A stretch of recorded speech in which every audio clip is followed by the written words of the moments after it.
સ્વાધ્યાય 9.3 છે દાખલા નંબર છે 4.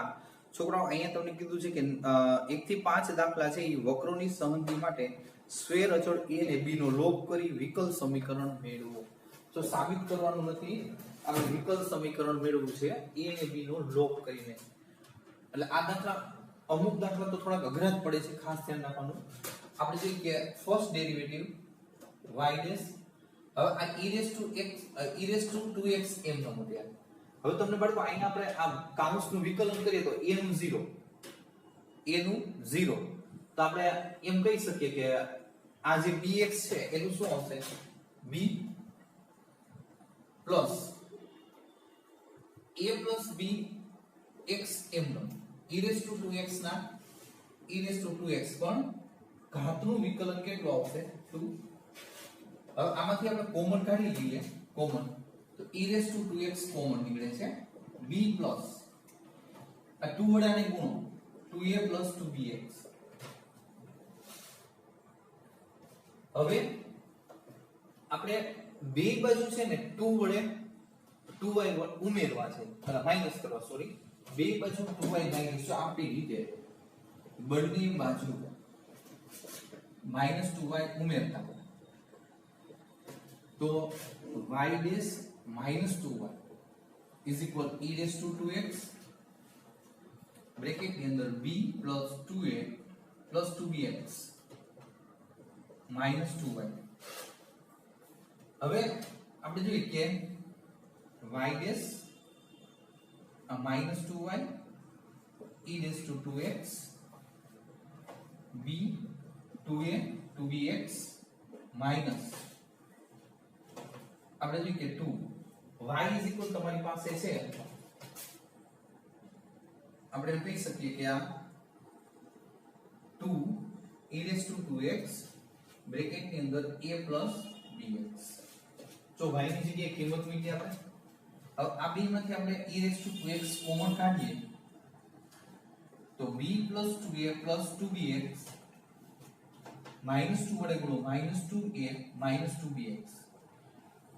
તો આ જો 2a 2a cut 2bx 2bx cut ખાલી b વધે છે એટલે b * 2x આવો આન્સર આવ્યો, બરોબર છે. હવે આનું વિકલન કરીએ, કારણ કે સેકન્ડ ડેરિવેટિવ કરવું જ પડશે, કારણ કે ટોટલ b તમારી પાસે સ્વૈર અચળ છે, બરોબર. આર્બિટ્રરી કોન્સ્ટન્ટ આપણે જોઈએ કે b છે, તો therefore x સાપેક્ષ વિકલન. હવે આનું second derivative double dash minus first derivative 2y dash equal, હવે આ દ્વિગુણકમાં છે e raised to 2x ને e raised to 2x અને 2x નો 2 એટલે 2 આગળ આ 2b e raised to 2x. હવે અહીંયા તમે જોઈ શકો b into e raised to 2x, તો એની જગ્યાએ y ડેશ -2y લખી શકાય. therefore double dash -2y dash આ 2 બ્રેકેટ ની અંદર બ્રેકેટમાં y dash -2y આપણે જો કે આને આપણે પરિણામ 1 કહીએ તો આપણે કહી શકીએ 1 પર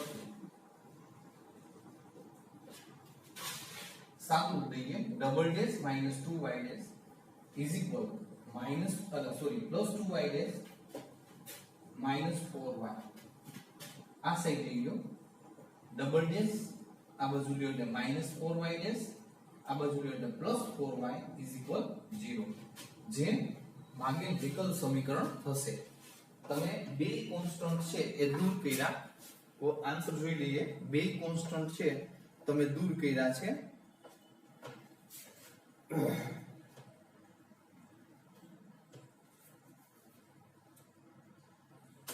રેડી. એના પછી છે સમ નંબર 5.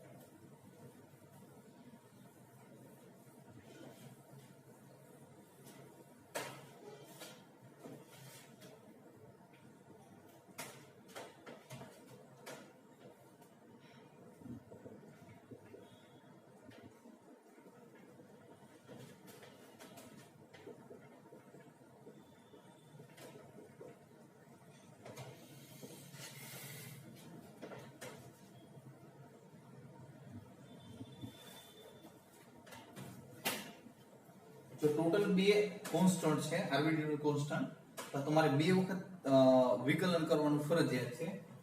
આપણે એમ કહી શકીએ કે therefore x સાપેક્ષ વિકલન તો અહીંયા y dash e raise to x એમનો આ જે બ્રેકેટ છે એનું વિકલન કરીએ તો a cos નું માઈનસ sin એટલે minus a sin x b sin નું cos x આ પ્લસ બ્રેકેટ એમનો e રેસ ટુ x નું e રેસ ટુ x વિકલન બ્રેકેટ એમનો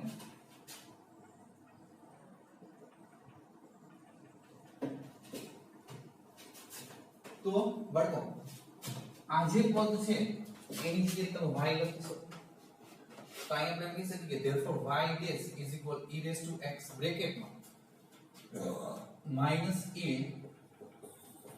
b cos x આ y આ સાઈડ લઈ લો પ્લસ માઈનસ થશે પ્લસ છે તો y dash minus y e raised to x minus a sin x plus b cos x second derivative કરો second માં આ ડબલ ડેશ આ y dash e raise to x એમ નો અત્યારે હવે આનું વિકલન કરશો sin નું cos એટલે minus a cos x cos નું minus sin plus minus minus b sin x plus હવે e રેઝ ટુ x નું વિકલન e રેઝ ટુ x અને આ બ્રેકેટ છે એમનું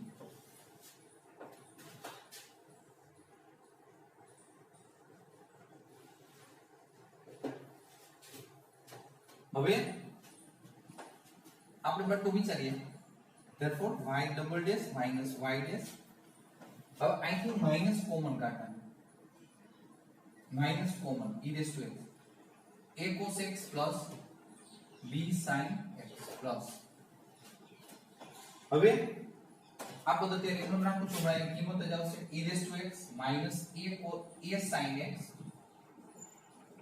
plus b cos x ખબર તો આ જે છે એ તમારી રકમ જો એની જગ્યાએ તમે y લખી શકો પણ આગળ માઈનસ છે એટલે minus y plus e raised to x minus a sin x plus b cos x e raised to x minus a sin x plus b cos x એની જગ્યાએ તમે લખી શકો y dash minus y હવે બે બાજુ સરખું છે એ દૂર કરી નાખો પણ જો સરખું તો કઈ છે નહીં આ બાજુ આપણે એમ કહીએ કે ડબલ ડેશ વાળો પદ એમનો y ડેશ છે y ડેશ આ બાજુ આવશે આ પ્લસ છે આ બાજુ માઈનસ એટલે માઈનસ 2y ડેશ આ માઈનસ y માઈનસ 2y આ બાજુ આવે એટલે પ્લસ 2y ઇક્વલ 0 જે માગેલ વિકલ સમીકરણ થશે. રેડી તમે જોઈ શકો છો કે a ને b છે જ નહીં. નંબર 5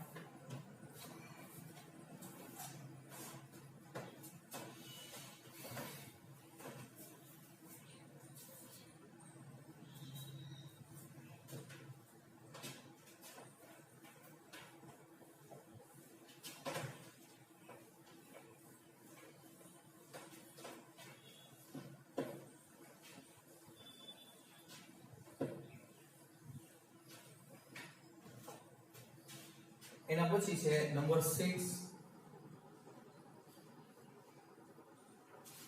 હવે અહીં કીધું y અક્ષ એ ઉગમ બિંદુ આગળ સ્પર્શતા વર્તુળની સમમિતિનું વિકલ સમીકરણ મેળવો.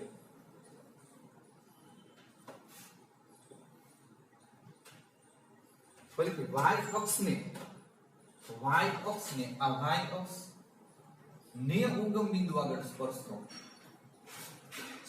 વર્તુળની સમમિતિનું સમીકરણ મેળવો.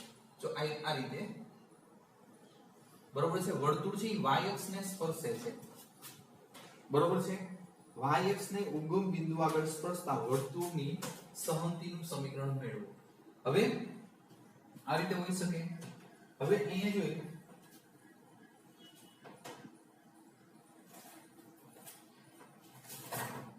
આનું કેન્દ્ર આપણે વિચારો તો આટલું અંતર a લઈએ તો a 0 થાય. કેન્દ્ર 11મા ધોરણ અનુસાર સાંકળ અનુસાર કેન્દ્ર a 0 કેન્દ્ર આપણે એમ કહી શકીએ h કે a 0 ત્રિજ્યા a તો વર્તુળનું વ્યાપક સમીકરણ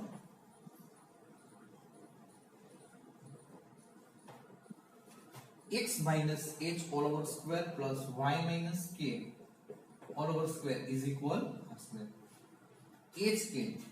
Therefore x minus a, h is equal to y minus k, a is equal 0 and r is equal s square.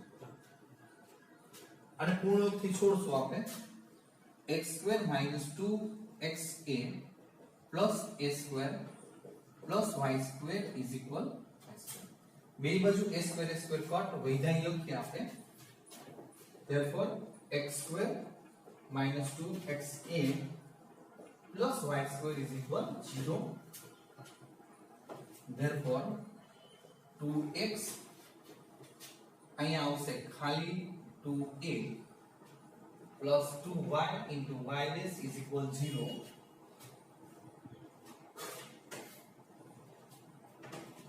હવે બે વડે ભાગો એટલે x minus a y into y dash is equal 0.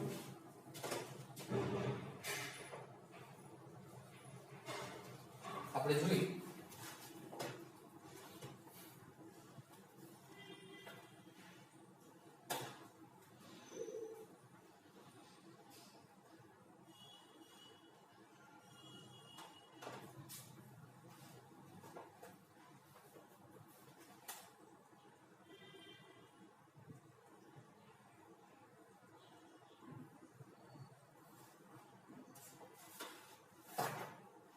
હવે બટો અહીંયા a ને સૂત્ર કરતા બનાવો a ઓલી બાજુ એટલે પ્લસ થશે x plus y into y dash. હવે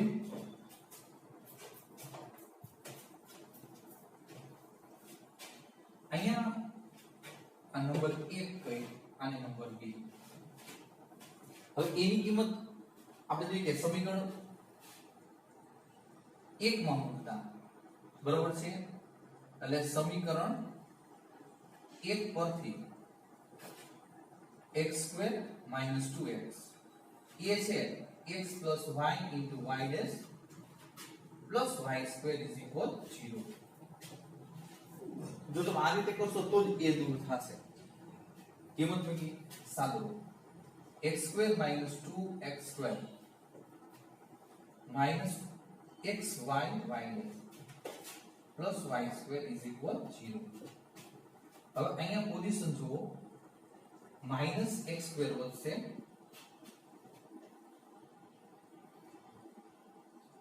minus x square minus xy y dash plus y square 0.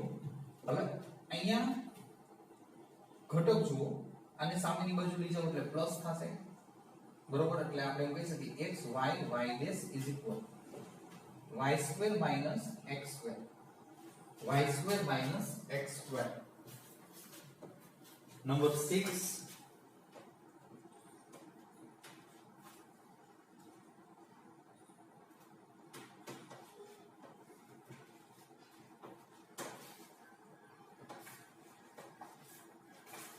બરોબર. ફરીથી આપણે અહીંયા શું કર્યું આ a ની કિંમત છે અહીં મૂકી એટલે 2x a ની કિંમત આપણે મૂકી દીધી સાદુરૂપ x square 2x square 2x into y into y dash. So અહીંયા 2 આવશે રેડી આ y square એમનો. હવે અહીંયા આ 2 એમનો રહેશે. હવે જો -2x square plus x square minus x square વધશે -2x y y dash plus y square. હવે આ પદ માઈનસ છે સામેની બાજુ જાય એટલે પ્લસ કર્યું મેં અને આ y square minus x square કર્યા. હવે આ રીતનો આન્સર તમને આપેલો છે. વ્યવસ્થિત 2 થી 3 વાર ગણજો કારણ કે અહીંયા તમને એવું નથી આપ્યું સાદું રૂપ આપવાલા સાબિત કરવામાં આવ્યું તો હજી હેલું પડે કે તમારે આ વસ્તુ લગીને પોગવાનું છે બરોબર. એટલે આ તમારે યાદ રાખવાનું છે કે આ વસ્તુ ક્યાંથી ક્યાં આપણે લેવાની. તમને એટલી ખબર પડવી જોઈએ કે આપણે જે કે વિકલ સમીકરણમાં જેટલી વખત અચળ આવેલા હોય એટલી વખત વિકલન કરી એ બે વિકલન કર્યા પછી અચળ દૂર થઈ જવા જોઈએ. ન થતા હોય તો ગમે એમ કરીને કિંમત મૂકીને દૂર કરવાના. રેડી.